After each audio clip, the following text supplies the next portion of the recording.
চায়নাদের মাথায় সৃষ্টিকর্তা কি পরিমাণ বুদ্ধি দিয়েছে এই ভিডিওটি পুরোপুরি দেখলে আপনারা বুঝতে পারবেন।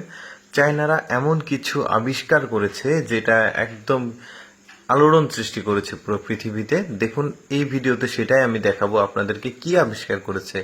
দেখুন এই যে ছোট্ট চেয়ারের মতো লাল দেখতে পাচ্ছেন, এই জিনিসগুলো এই যে এখানে দিচ্ছে, এই মূল কারণটা হচ্ছে বন্যার সময় কিন্তু প্রবল স্রোতে ম্যাক্সিমাম জায়গাগুলোতে পানি ওঠে, প্লাবিত হয় অনেক বাড়ি ঘর, গ্রাম অঞ্চল, অনেক কিছু। সেখানে কিন্তু বাঁধ দিয়ে পানি আটকানো একদমই অসম্ভব হয়ে যায়। চায়নারা এমন একটা জিনিস আবিষ্কার করেছে, একদম সিম্পল একটা জিনিস, শুধু বুদ্ধি খাটিয়ে আবিষ্কার করেছে। চেয়ারের মতো দেখতে পাচ্ছেন, এটা দিয়ে পানির প্রবল স্রোত পর্যন্ত তারা আটকে দিচ্ছে। এখানে কিন্তু কোনো যন্ত্রপাতি নাই, রকেট সায়েন্স নাই, জাস্ট একটু বুদ্ধি খাটিয়েছে। দেখতে পাচ্ছেন এটা চেয়ারের মতো, এই জিনিসটা যে দিক দিয়ে স্রোত যাচ্ছে জাস্ট সেই দিকে আটকে দিয়েছে, এতেই পানি আটকে গেছে।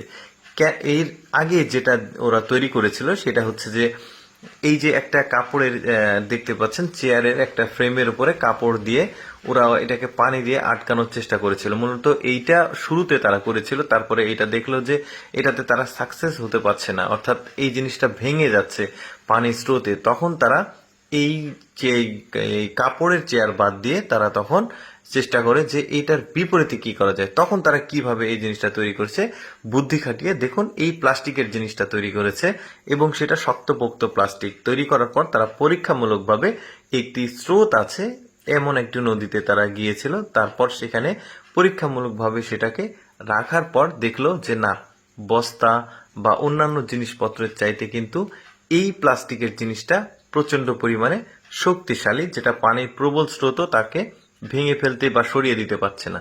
এইটার পেছনে একটা বুদ্ধি খাটিয়েছে, সেটা হচ্ছে এই যে চেয়ারের মতো প্লাস্টিকের লাল এই জিনিসটা দেখছেন, এটার নিচে ঠিক রাবারের মতো একটা ফ্রেম দেওয়া আছে, ঠিক পায়ের কাছে ওই রাবারের ফ্রেমটা এই যে দেখতে পাচ্ছেন এই পাকা রাস্তার মতো, যেটা মানে শান বাঁধা বা এই জিনিসগুলোকে আঁকড়ে ধরছে এই রাবারের জিনিসটা।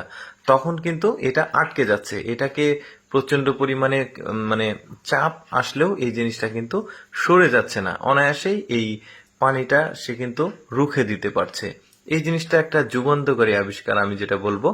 দেখতে পাচ্ছেন এই জিনিসটা কিন্তু মানে আমাদের দেশে কিন্তু বর্তমানে এই কিছুদিন পর পরই বন্যা হয়। এই বন্যার হাত থেকে শহরকে রক্ষা করার জন্য এই জিনিসগুলা খুবই দরকার। এই জন্য আমি বলি অ্যাকচুয়ালি চায়নারা আসলে সৃষ্টিকর্তা মানে এদেরকে একটু বেশি বুদ্ধি দিয়েছে, দেখতেই পাচ্ছেন।